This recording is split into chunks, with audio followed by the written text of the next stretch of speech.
Olá, Dinquedo. Mariane Coelho pelo debate aqui. Eu queria que você conversasse um pouco com a gente sobre a escolha do Kid Queen, porque a gente sabe realmente que a Queen ele é um bom campeão contra a Renekton, ele vem sendo usado atualmente afora, agora bem explorado, mas contra a Nara ele não parecia realmente uma boa ideia. Qual foi o princípio que fizeram vocês locarem esse campeão para hoje?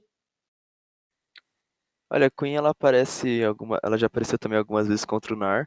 Ela tem uma certa vantagem ao longo do jogo também. Tipo, o early game dela é bom e o mid game ela consegue ganhar dele na side. Ele só tem um pouco de vantagem nas fights, mas não pareceu muito bom esse jogo porque a gente tipo acabou morrendo early game e aí tipo a Queen, independente se ela tá contra a Renekton, mesmo tipo se ela morrer early game, ela também vai ser bem mais fraca.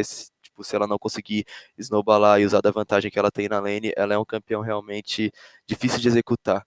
Então, acho que o maior problema foi esse começo de jogo nosso, e não o pick em si. Então foi um risco que vocês se dispuseram a tomar, né? Ela é um pick um pouco arriscado, realmente, porque ela depende de um early game bom, como eu disse, mas acho que não é tão difícil de executar, sabe? Então, ao mesmo tempo que é um risco, é só, tipo, a gente tá na mesma página e jogar bem, que eu acho que o pick funciona bastante, até contra o Nar. Obrigada. Boa tarde, Inquedo. Jário do MGG Brasil aqui. Ontem o Celso participou da coletiva e ele falou um pouco dos problemas que tem no Brasil sobre treinos, que já é algo antigo, né, no cenário de LoL. E numa matéria que nós fizemos sobre isso, muitas pessoas criticaram o fato da Loud fazer muitos conteúdos, ficaram falando que a Loud mais fazia conteúdo que treinava. E eu queria então que você explicasse aí para a galera como é a rotina de vocês dentro da Loud e se fazer conteúdo de fato atrapalha ou para vocês não muda nada. Olha, eu já joguei em vários times, eu já tô há um tempo no cenário, e a grande maioria dos times que eu joguei e a grande maioria dos times que eu jogava contra na época já não levavam o treino a sério, e até hoje isso persiste, então não é como se a gente não levasse o treino a sério e os outros times levassem, não é assim que funciona, eu acho que é uma coisa mais cultural mesmo.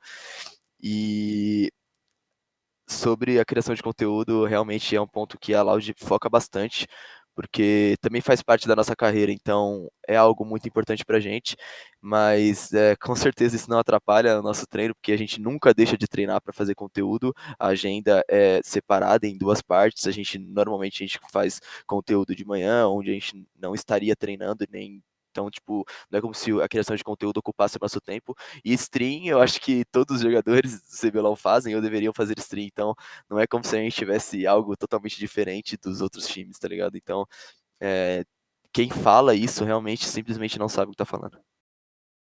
Perfeito, muito obrigado. Valeu, Dinquedo. Boa tarde, Dinquedo, Bolha aqui. Eu queria aprofundar um pouquinho mais essa pergunta que o Jairo fez, mas no sentido do fator cultural. Você acha que a cultura do CBLOL comparada com a cultura de outras ligas, eu sei que mais uma especulação do que um comentário, do que uma certeza. Você acha que a cultura do CBLOL em si é uma cultura mais relaxada, mais brincalhona? E a gente vê isso em quadros como entrando numa fria, Pro versus Pro, e isso acaba espalhando para o treino e afeta a performance de treino em questão de o pessoal já entra no treino, vamos treinar dive, vamos treinar não sei o que, e não treinar mapa e não treinar outras coisas.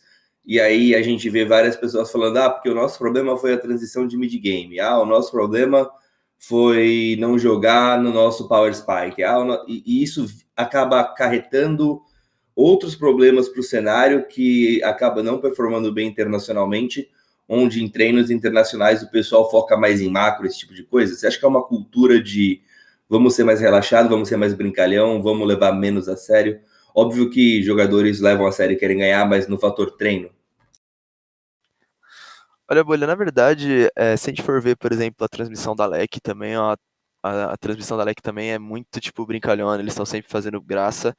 E, tipo, eu não acho que isso influencia no nosso treino ou coisa do tipo, sinceramente. Eu acho que é só vergonha na cara. Acho que levar o treino a sério não depende de mais ninguém além dos próprios jogadores. Então, eu não acho que é isso, se a gente começar a levar o treino a sério, a gente vai bem internacionalmente. Não é isso que eu tô falando aqui, pra gente ir bem internacionalmente existem diversos outros motivos, alguns que estão no nosso controle e alguns não, mas eu acho que levar o treino a sério é simplesmente tomar vergonha na cara os jogadores, as organizações, as staffs, enfim, e acho que só depende da gente, tá ligado? Acho que não tem nada a ver com essa cultura, acho que a transmissão também é uma criação de conteúdo que também tem que ter entretenimento, tem que ter brincadeira, porque, enfim, o nosso mundo, ele depende disso também. Entendi isso. Muito obrigado, Dinquedo.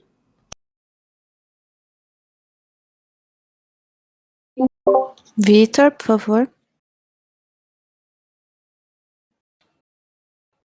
Oi, desculpa, tinha que configurar o post total. Dinquedo, boa tarde, que é o Vitor Buraco do Alistar. Você sente que o formato do torneio ele atrapalha um pouco no desempenho dos times no geral na hora de jogar? Porque acaba que você treina a semana inteira, né? Um jogo por dia, e pelo menos na minha concepção, pode ser que vocês fiquem um pouco nervosos, ou os times gerais ficam um pouco nervosos de acabar errando e perder a partida inteira por conta disso. Pode falar para mim um pouco sobre esse caso? Olha, eu particularmente prefiro séries um pouco mais longas, o MD3, MD2 eu também não sou muito fã, mas eu preferia até do que o formato de MD1.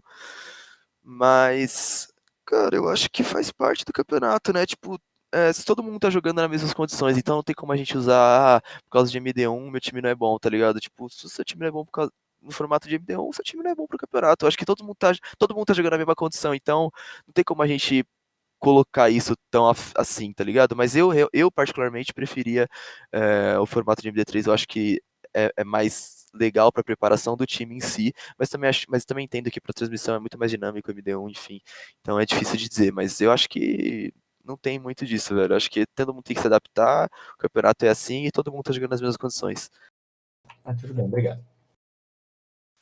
Opa, e aí, Dinquedo? Aqui é o Rafael Bogatsky do Cabana do Leitor. E assim, Dinquedo, a Loud veio de um fim de semana ruim, né? Vocês acabaram sofrendo 2 derrotas, só que ao mesmo tempo foram 2 derrotas para as 2 equipes mais fortes do campeonato até agora, que têm se mostrado mais fortes. Então, você acha que vocês precisam rever muita coisa, né? Repensar como está o jogo de vocês? Ou você acha que foi só um fim de semana ruim e vocês ainda têm muita força? Porque, por exemplo, no jogo de hoje, o Flamengo foi uma equipe, como os casters falaram, só não errou. E é difícil você jogar contra uma equipe que não erra. Você acha que é uma questão que, tipo, vocês ainda têm força para bater de frente e foi só um dia ruim? Ou precisa repensar muita coisa, porque mesmo contra os melhores times não dá para perder? Não, com certeza a gente tem que mudar muito. Não tem nada a ver com um dia ou com os times que a gente está contra. A gente não fez o time, a gente não está focado em ficar no meio da tabela ou só ir para os playoffs. A gente tá, todo mundo aqui já ganhou e todo mundo aqui tem a ambição de ser campeão. Então não é só porque eu tô contra o melhor time, tudo bem perder. Jamais a gente vai ter essa mentalidade. Então a gente com certeza já está pensando em muitas mudanças para as próximas semanas, porque não é algo que está dando certo e a gente não pode ficar batendo na mesma tecla achando que simplesmente vai melhorar, ou então a gente vai jogar contra time mais fraco e vai ganhar, e dos times ruins a gente perde, tudo bem. Dos times bons a gente perde, tudo bem. Não é assim que funciona. Então a gente com certeza tem que estar revendo muito das nossas decisões, tanto dentro quanto fora de jogo, e melhorar bastante para as próximas semanas, porque com esse nível aqui a gente não consegue chegar nem perto do que a gente quer. Beleza, obrigado, cara. Fala, Dinquedo Butcher aqui do The Enemy. Cara, a gente chegou até a tocar nesse ponto quando você passou pelo The Enemy pra gente fazer uma entrevista. Queria ver agora um pouco tempo depois, né, já que a gente fez depois da primeira semana, agora a gente passa da quarta.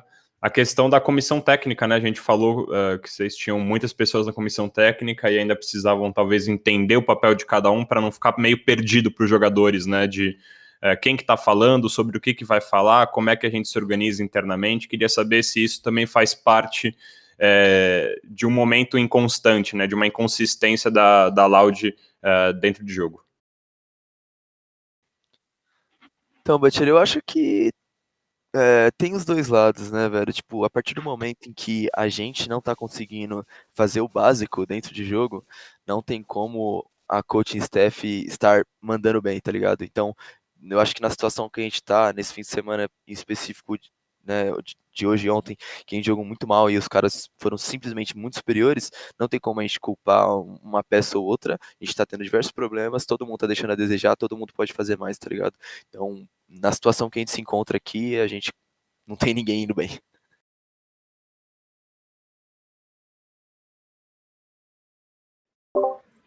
Obrigada, Dinquedo, pela entrevista. Boa tarde, bom descanso.